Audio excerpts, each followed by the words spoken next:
pertama dari Pak Mul. Pertanyaan pertama tadi tentang pakaian dalam salat. Bagaimana adab?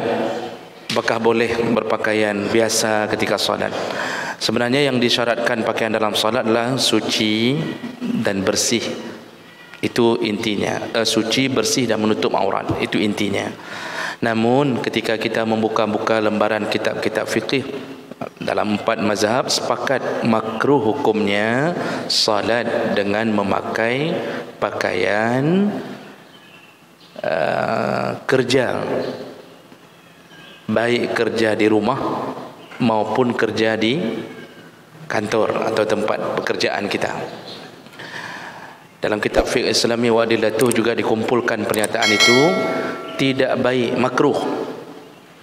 Contoh, kita baru bersih-bersih kebun di rumah, sudah duduk istirahat dengan baju kaos, datang waktu solat, langsung kita solat dengan baju kaos. Sahkah solatnya?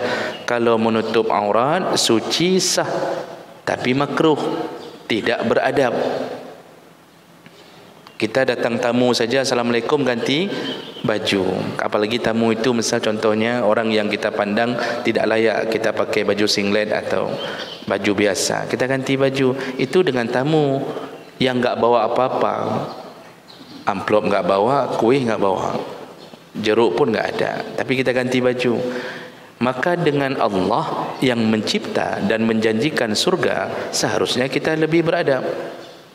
Maka disuruh ganti. Maka dalam kantor pun begitu, makruh hukum memakai libasul mihnah dalam fikih, baju kerjaan. Walaupun baju batik, udah 3 hari kita pakai kantor, dah agak lemas-lemas sikit baju tu, dah agak lemas, dah agak bau masam-masam, itu jangan lagi bawa ke dalam salat. Jadi salat itu Allah mengatakan apa? Khuzu zinatakum inda kulli masjid. Setiap kali engkau mau sujud, mau salat, maksudnya pakailah pakaian terbaik. Maka ada baju khusus salat. Ibu-ibu di rumah kan ada baju batik untuk kerja, baju daster kerja. Baju daster yang udah benang lepas-lepas, kemudian bolong sana sikit, bolong sini sikit. Kalau bau jangan ditanya, di situ bau terasi ada, bau lontong ada. Itu baju itu jangan bawa dalam solat, walaupun di dalam mukena. Walaupun di dalam mukena. Menghadaplah Allah seperti kita mau pergi ke Suzuya. Pakai baju bagus, pakai minyak wangi, begitu Allah. Disitulah kasih sayang Allah tumpah pada orang ini. Dari awal sudah memuliakan syariat Allah. Itu hukumnya makruh. Makruh, tidak beradab. Apalagi enggak pakai baju. Salat enggak pakai baju. Ini bukan hanya makruh, tapi pungung. Jadi pakai kain sarung. Karena dia tahu hukum fikih laki-laki dari pusar sampai ke lutut, dia pakai kain sarung di atas pusar, tapi enggak pakai baju. Ini sudah sampai pada tahapan pungo ya. Sembayang hendak pakai baju. Singlet aja enggak bagus. Tidak bagus sama sekali menghadap Allah pakai singlet. Apalagi singlet udah kuning-kuning, tidak bagus. Masalah merek terserah, mau angsa, mau swan, macam-macam, yangnya tidak naga. Itu yang pertama. Yang kedua, mematikan HP sedang salat dibolehkan selama tidak melakukan pergerakan banyak. Apalagi kalau bunyi HP itu sudah mengganggu jamaah salat. Kita kadang-kadang pasang ringtone aneh-aneh. Ini yang menyebabkan ketika orang sedang salat lupa kita matikan suara. Di telefon orang bunyi lagu dangdut pula ringtone-nya. Bagaimana perasaan orang yang sedang salat mendengarkan lagu yang keluar dari ringtone? Di saat itu apa tindakan kita? Boleh kalau bisa dalam kantong, jadi langsung bergerak. Kan HP itu rata-rata kan bisa ditekan dari samping, Pak, tanpa harus mengeluarkan. Tekan, boleh. Karena itu mengganggu orang salat. Kalau kita letakkan di bawah, sudah mengganggu sekali. Orang telefon pun enggak tahu kita sedang salat. Mungkin penagih hutang, maka ditelepon waju. Ya. Hampir satu rakaat penuh bunyi HP, orang sudah sakit hati semua. Ya. Di saat itu batalkan solat. Batalkan solat. Kalau kira-kira seandainya kita turun, kita matikan, itu bergerak banyak, maka membatalkan solat karena itu boleh. Ini mudarat, mengganggu banyak orang. Mengganggu banyak orang. Walaupun kita tidak sengaja terjadi, tapi berbahaya. Dan itu pernah dan banyak terjadi di masjid-masjid, dan itu mempermalukan kita sendiri. Kadang-kadang kalau terus berlanjut dari rakaat 1 sampai rakaat 4 habis-habis, itu apalagi keluar radio, radio keluar, lalu ganti-ganti lagu, atau MP3 keluar, itu segera batalkan, lalu matikan. Kalau letaknya di bawah, kalau letak di kantong, matikan langsung. Atau kalau kita keluarkan pun, bergerak jangan banyak, keluarkan dulu, tahan di tangan. Lalu setelah kira-kira 1 rukun baru matikan. Memang susah kalau ada password, nggak bisa kanan kiri, pasang password dulu. Itu kalau sudah begitu bisa batal. Bisa batal. Tapi intinya mematikan tetap disuruh ketika sudah mengganggu. Ketika sudah mengganggu tetap disuruh. Baik. Yang kedua, yang ketiga, ketika sujud ada orang meletakkan sajadah di kepalanya saja, apakah itu bisa menyebabkan batal salat? Yang pertama yang harus kita fahami, selama benda itu tidak terlalu tinggi, artinya cuma 1 sajadah, itu tidak berpengaruh. Kecuali kita letakkan 10 sajadah, 10 buah sajadah ada duduk kau beno, kita solatnya kepala kita sudah terangkat, sedangkan syarat sujud adalah kepala sejajar dengan lutut dan badan harus condong jauh begini. Itu syarat sujud. Tapi ketika ada sajadah naik begini, maka itu baru membatalkan. Tidak cukup syarat sah sujud. Tapi kalau cuma 1 sajadah tidak mengapa, itu tidak berpengaruh. 1 sajadah tipis kita letakkan tidak berpengaruh. Yang kedua, jangan sampai barang itu terangkat bersama terangkatnya kepala kita. Kalau sudah terangkat dengan terangkatnya kepala kita, bisa batal solat. Tisu itu kalau nggak sengaja harus segera dilepaskan. Jadi nggak boleh taruh sesuatu yang ikut terangkat bersama badan kita. Itu menyebabkan batalnya solat. Kalau nggak terangkat nggak apa-apa. Begitu. Kemudian pertanyaan keempat,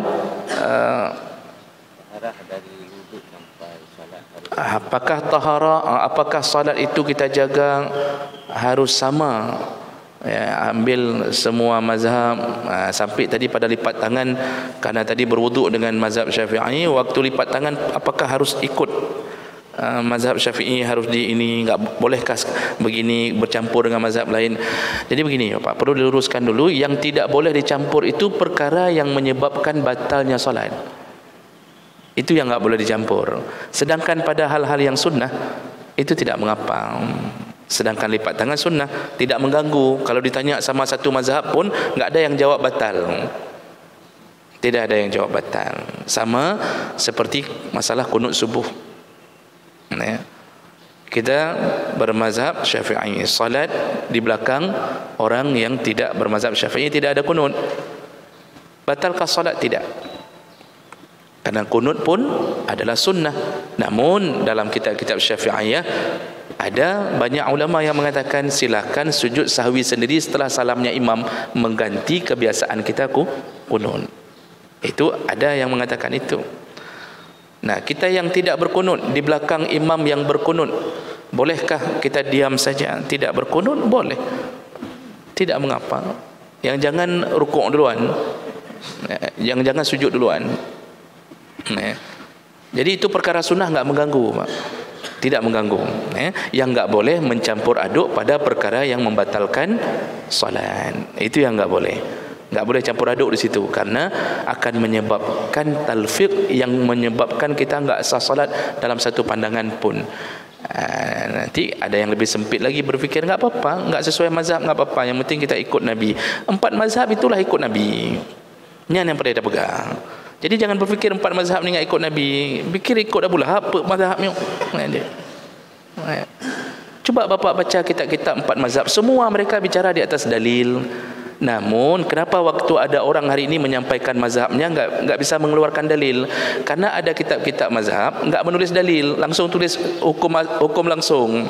Haram gitu langsung, ini boleh, ini enggak boleh, begini, enggak ditulis dalil. Makanya kitab-kitab Bajuri, I'anatul Talibin, ya, kitab-kitab sampai kepada kitab Tuhfah, Mahalli, itu dalil sedikit, bukan enggak berdalil, enggak ditulis. Nanti syarahnya baru ada. Ya, syarah-syarah kitab itu sampai hasyiah-hasyiah, itu baru para ulama-ulama sekarang mulai meluaskan lagi, di bawahnya baru ini dalilnya ini. Contoh Matan Takrib. Matan Takrib itu coba bapak baca kitab Syafi'i yang paling sederhana, Matan Takrib. Itu enggak ada dalil. Macam-macam air. Air ada 7 macam. Kan lagi ni ada nomor 2. Jenis-jenis air suci, menyucikan. Mana dalilnya? Enggak ada satu pun. Tapi coba beli kitab syarahnya, kitab Tazhib yang mensyarah kitab itu di bawah dalil semua, Pak. Cuma karena kita kebiasaan pakai kitab yang enggak berdalil, ketika ditanya dalil Pak kadaim dah. Paling jawabannya kalau orangnya emosi, kamu nong lagi ke daya baru kada pu dalil. Padahal dia enggak tahu juga dalilnya kadang-kadang. Itu kalau emosional, marah dia ketika ditanya dalil. Apa marahnya? Bilang aja ada dalil, saya bisa nampakkan. Dalil kan enggak mesti dihafal. Siapa bilang dalil harus dihafal? Yang penting ada dalil enggak? Bisa nampakkan tidak? Ada. Oh, enggak bisa dihafal. Tunggu, saya kirim ke WA. Ada dalil. Yang penting kan ada. Mana wajib dihafal? Kalau wajib dihafal dalil, enggak ada orang mau belajar, Pak. Enggak ada orang yang mau belajar. Kalau semua, mana dalil air laut suci menyucikan? Enggak ada yang hafal kadang-kadang, tapi ketika dinampakkan ada, ada. Dan itu sudah cukup. Yang penting ada. Begitu, Pak, ya. Sudah. Yang berikutnya apa lagi, Ustaz? Apakah sajadah dianggap fitrah? Tadi sudah terjawab, ya. Saya sendiri sudah bingung, apakah dia jawab apa belum? Yang pertanyaan pertama sudah, ya. Okey, pertanyaan kedua tentang sutra. Sutra ini panjang cerita, Pak. Panjang cerita sutra. Sutra itu penghalang di depan solat. Intinya saja, ringkasannya saja. Ringkasan saja. Sutra itu yang terbaik, yang berdiri sekitar seukuran ekor kuda, kata Nabi. Seukuran ekor kuda, sekitar 30 cm, itu yang terbaik. Jadi sutrahnya berdiri. Boleh. Kalau Nabi dulu menancapkan pedang, tombak, itu yang terbaik sutrah, yang berdiri sekitar 30 cm. Itu bahasa hadis Nabi. Nah sekarang sutrah itu enggak pakai benda yang berdiri, tapi kita pakainya sajadah, ada garis sudah menghalangi kita. Apakah itu sutrah? Dalam pandangan mazhab Syafi'i dan Hambali, garis pun jadi sutrah. Kalau enggak ada benda-benda yang bisa, garis pun jadi sutrah. Maka orang kalau sudah pakai sajadah, lewat di luar sajadah, itu tidak mengapa. Tidak lagi disebut melewati orang salat. Ini kebetulan pembahasan minggu depan masalah ini, masalah melewati orang salat. Jadi itu jadi sutrah, tidak masalah. Yang enggak boleh masuk ke dalam area sajadah, nyantrom aja, Pak. Ditrom. Ya. Makanya ada riwayat ketika orang enggak tahu, dia enggak sengaja bicara-bicara makawan, kita sedang salat sunnah, dilewat, rentangkan tangan. Ya, rentangkan tangan. Teman saya waktu kami di asrama di Mesir, di Al-Azhar itu, macam-macam negara ada di situ. Teman saya orang Aceh juga, Pak. Itu dia lentangkan tangan begini, begitu ada orang lewat. Ada orang Afrika, begitu lentangkan tangan, disalaminya tangan ni, Pak. Dipikir dia ajak salam. Akhirnya payah apa bati semayang, Pak. Enggak tahan dia ajak salam, disalamnya. Terima kasih salamnya. Padahal dia mau bilang baikkan lewat. Dia salam. Itulah kadang-kadang, Pak, orang terlalu baik sampai di mana-mana salam. Ada orang solat salam, dia salam. Nah, tapi itu ada riwayat. Jadi garis bisa jadi sutrah. dalam pandangan. Nanti kalau detailnya di dalam kitab Fiqh Islami wa Adilah itu dijelaskan bermazhab. Menurut Maliki yang enggak boleh kalau sutrahnya bergerak-gerak. Contoh taruh anak bayi di depan. Yang kita waktu solat anak bayi itu jak kena tiga, jak kena tiga. Jangan taruh yang mengganggu pandangan. Boleh bersutrah ke badan orang. Orang sedang solat sunnah kita belakang dia. Dia jadi sutrah. Boleh. Yang jangan mengganggu badan orang yang mengganggu. Kita bilang mak isteri, kaduk kena boleh. Keduk. Isteri pakai anduk baru keluar kamar mandi. Kita suruh duduk depan kita. Mana bisa begitu? Jatuh handuk kiamat dah.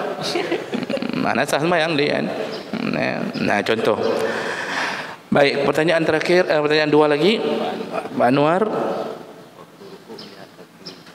Waktu rukuk melihat ke kaki boleh? Boleh. Jadi rukuk itu sebenarnya pandangannya kan tepat ke bawah sujud.